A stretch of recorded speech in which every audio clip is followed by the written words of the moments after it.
Hello mga kaulam, so welcome po sa aking munting kusina. So ako po si Arnel, ang inyong kusinerong singer. So magbabalik po ulit ang inyong kusinerong singer sa ating ulam vlog. Ang ating ulam for today ay humba. So tara, magluto na tayo.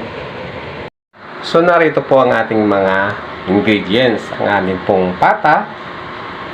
Meron po tayo ditong bulaklak ng saging, laurel, bawang, sibuyas, buong paminta, ang ating pong suka, toyo, ang ating Del Monte pineapple tidbits. Meron din tayo ditong Silver Swan black beans at ang ating sugar. So tara, magluto na tayo. So ang una po natin gagawin sa ating pong lutuan, palalambutin po muna natin ang ating pata. So ilagay natin ang ating pata sa ating lutuan. So lagyan natin ng kanyang sabaw. So ito po ay ang pinakuluan ng sinaing. So kahit tubig, so kahit ano pwede naman. So mas prepare ko lang tong pinakuluan ng sinaing, yung pinagbanlawan. So lagay din tayo ng ating sibuyas, ating bawang at ang ating laurel. So ilagay din natin ang ating buong paminta. So hayaan natin siyang kumulo at lumambot ng at least mga 1 to 2 hours para mas masarap, mas malambot, mas masarap kainin. Okay. So hello ulit mga kaulam. So napalambot na natin ang ating pata. So ayan. So ilagay na natin ang ating iba pang mga ingredients. Lagyan na natin ng toyo.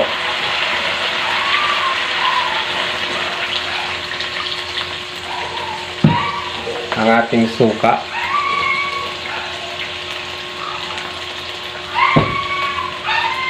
Ang ating Del Monte tidbits. Lagay na rin natin ang ating black beans. So not too much kasi maalat na siya.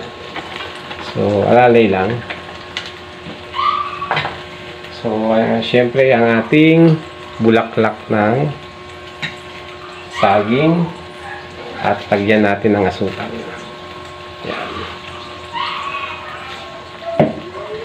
So hayaan ulit natin siyang kumulo at magsama-sama ang kanyang mga sangkap. So after nyan, so ready to serve na tayo. So ayan mga kaulam, luto na ang ating ulam. So, yeah, sarap. So marami-raming kanya naman ang ubusin ito. Ayan guys. Mga pakpakin. Papapak tayo mamaya ng pata.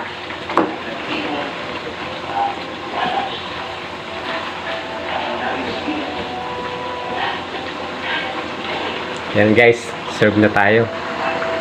Hello ulit mga kaulam. Ako po ulit si Kuya Arnel, ang inyong kusinerong singer. So titikman na po natin ang aking nilutong ulam for today, ang humba. Kasama ko ngayon ang aking anak na si... Ako po, si Alexa May. So tara, tikman na natin. So mayroon kami ngayong kunting kanin. So ayan guys. Kanya yung laman. So yung aking paborito dito, ito yung buntot ng baboy. Kanyang sabaw.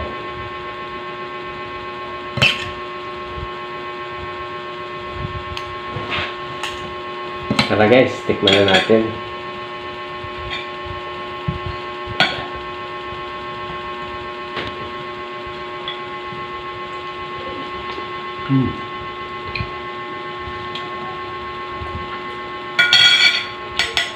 Sobrang lambot.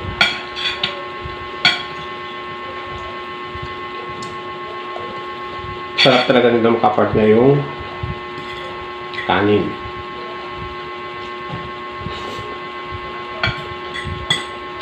Basta anak, ang luto ng daddy. Masarap naman po. Kain tayo.